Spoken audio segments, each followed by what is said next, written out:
Welcome back to Hail to the Hobbies. Today's hobby is cosplay, and I made this Viking helmet. Inspired from my recent trip to Iceland, actually. We went to this museum that had some pretty accurate to history Viking helmets, and I thought, wow, that's pretty cool. So I made one that looked like kind of like one in the museum, and it is decently accurate, so let's get to it.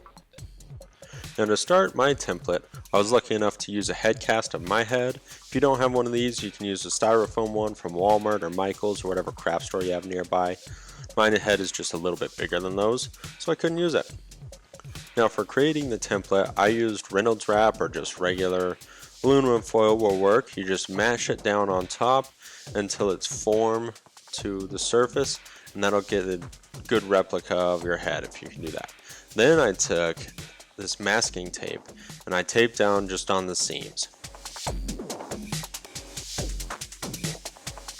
After the masking tape, I used duct tape, and I could have just gone with the masking tape. I just had duct tape and I was trying this. So after you get it all taped over, then you can draw on the seam lines and try and draw these in a relatively inconspicuous area, or areas that you don't mind have lines kind of going through in the end helmet. I ended up having to make about 5 seam lines, and make sure when you're writing these seam lines you put the registration marks on. This will help you put everything back together later. And you can see I'm only doing half of the head, because after you're done you can flip the pattern pieces over and that'll create the other side of the head. Now when cutting it, use a crummy pair of scissors because this aluminum really kind of wears down on the scissors pretty fast. And I just cut right through all the seam lines, did a little test fit, and then cut through the rest of the seam lines. Now on this biggest piece, I did have to put a little relief cut in, just so it would be able to mash flat. Now once I got them all cut out, I transferred them all onto a cardstock sheet of paper. And I like using cardstock because it holds its shape a little better. And make sure when you're copying them, you copy all of the registration marks. Then I just used an X-Acto blade to cut out each piece, and once again, cut out all of the registration marks. I thought it was easier to use the X-Acto blade for that as well. Once you have each piece cut out of the paper, then I transferred it to foam. And I was able to cut it out once again. And once again, make sure you always put those registration marks in. Once it's all traced on the foam, I just cut it with an X-Acto blade. What's nice with this pattern is I was able to make all of the cuts just straight up and down. Now after that, I labeled each one so I wouldn't miss where each one gets put next to. After you got them all labeled, then put glue on it, just on all the sides that are going to be glued to each other. Once that glue is dried and just barely tacky, or just not even tacky at all because it's contact cement, stick them together following the registration marks so that everything lines up, and it'll kind of get that domed shape as you glue it together. And I had to just kind of force it here because I should have glued those 3 and 4 pieces together first, but you live and learn. Once I got one side done, I flipped over all the template pieces and was able to make the other side of the helmet the same way. Now after both halves were constructed, I was able to glue them together. This was a little difficult because the pieces were so big, but I just forced the foam to work with me. And I used my seam lines as registration lines so that the helmet lined up the whole way back. I ended up doing a quick test fit, and it was a little loose on my head, so I cut a little pad and I'm just gluing in the back so that it'll fit a little bit tighter. And I'm just using high temp hot glue to hold these little pads in. Now for this faceplate part, I'm using a ruler that has some metal in it so it keeps its shape, and I just wanted to have that curve. After I measured that curve, I just sketched in around the outside where I thought it should go, then cut it out again with an X-Acto blade. Held it up for a little test fit, and you can see it's a little short, so I went back to the piece of paper and just drew it out and made it a little longer. With that second piece done, I wanted a piece that connects like the bridge of the nose, and I just sketched on a skinny tall strip, taped it on, and then cut off the excess tape. Once the faceplate template was made, I just traced it onto the foam, flipped it over, and then traced it again on the other side. For the whole base of the helmet and the faceplate, I'm using 6mm foam. Once the full faceplate was cut out, I just glued it using the center seam as a mark, and those two seams on the side actually lined up perfectly where I wanted it to go. Now to make the bands that go all the way around the helmet, I just used a flexible ruler like you would for fabric, measured from about the center line all the way to the edge of my ear, and just kind of sketched it out on a sheet of paper to curve around my ear. After I got a piece I was happy with, I wanted to cut it out of a 2mm sheet of foam.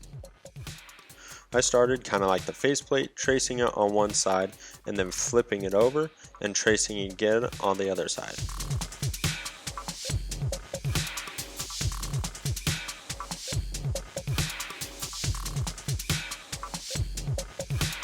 What's nice about tracing it and flipping it is it gives me a natural center line, so I can just line that up with the center seam and test fit it around the edge to make sure it goes over my ear correctly.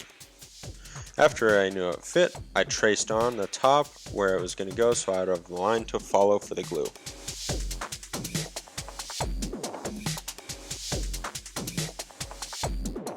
While gluing it, I just mashed it and stretched it so that it would fit exactly on that line and flush to the bottom of the helmet. For the middle band, I just used that flimsy ruler again and measured from the front to the back over the top. And this pattern was a little too big to fit on a sheet of paper, so I just cut it straight from the foam. I made a little corner on the edge and then marked where the end of the rectangle would be, and essentially just drew a big old rectangle. Then I just cut it out with the X-Acto knife.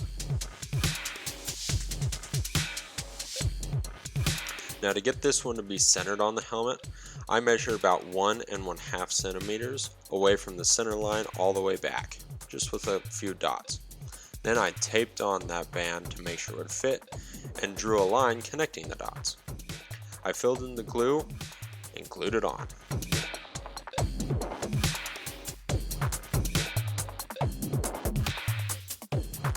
Now it did end up being a little long, so I just used my X-Acto knife to cut off the excess flush to the helmet.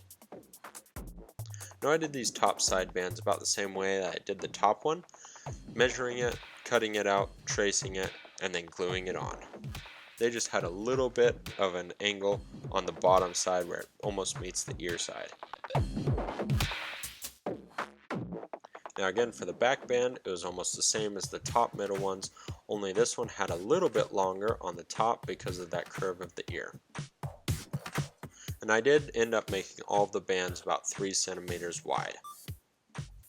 Now for this decorative piece that goes on the front of the helmet, I just sketched half of it out on a sheet of paper till I got a design I liked, and when I cut it out, I traced one side, flipped it over just like we did before, and I had a full piece that went over the whole front of the helmet. Now I cut it out of 2mm foam, and I held it up on top of the faceplate in front of the helmet to see where I wanted it to go. Then I just did the same thing as I have been with all the other decoration pieces, is tracing along the outside so I know exactly where to put the glue, and then gluing it on. Now I got a little ahead of myself earlier, so don't mind that black looking stuff here.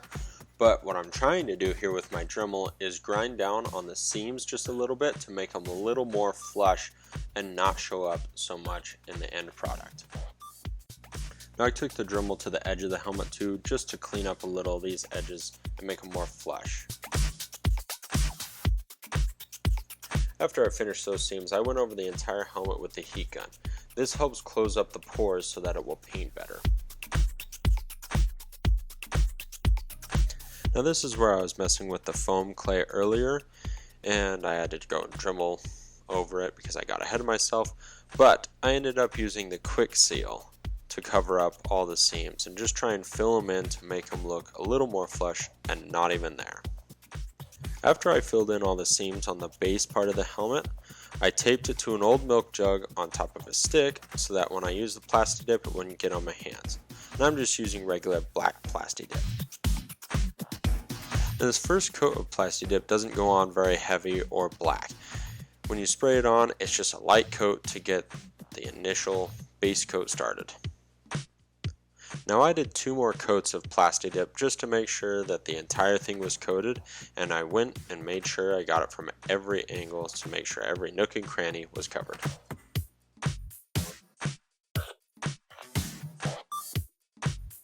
For paint, I used Plaid FX Samurai Sword, which is kind of like a dark silver. And I painted this in between all of the bands on all those triangle looking areas, just to make it look like it's the base helmet. I also used the silver paint to paint the faceplate, and I made sure to get the inside and outside of the faceplate silver. I did 2 more coats of paint, which I probably didn't need, but I wanted to do. While I was doing the second coat too, I decided to go ahead and paint the edge of the helmet silver.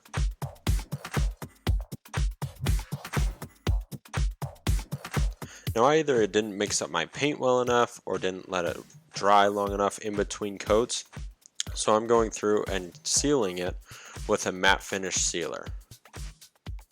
After that sealer was completely dry, I went over all of the silver parts and taped over all of them to protect them. In order to save little tape, I just used old newspaper to cover up the big parts.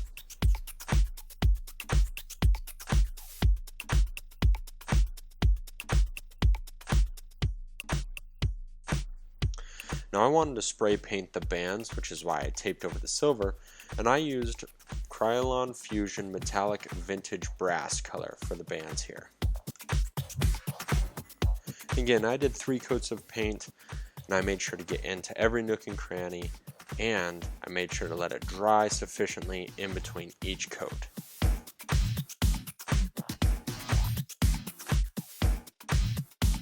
After the final coat of the brass is dried, I was able to take off the tape of all the silver. Be careful doing this because you don't want to peel up the silver paint and have to repaint that part.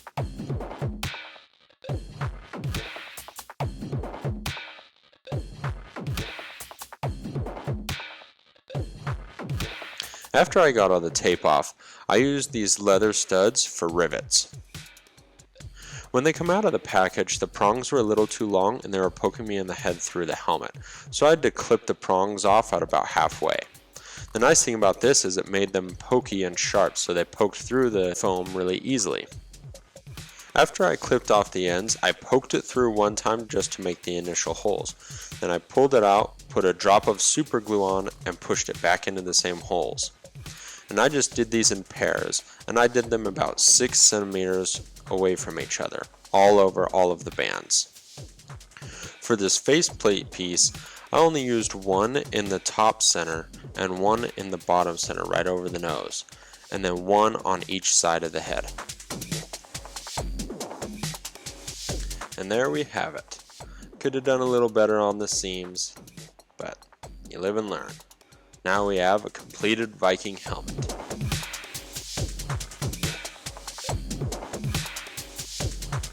Thank you for joining. If you enjoyed the video, please like and subscribe. Leave a comment down below. I'd love to know what y'all thought. Any questions, I do my best to get back to them. On a side note, I will be streaming on Twitch, so search Hail to the Hobbies. I haven't figured out my exact schedule yet, but I will be there doing my next project if you want a live look into how I do things. Till next time, Hail to the Hobbies.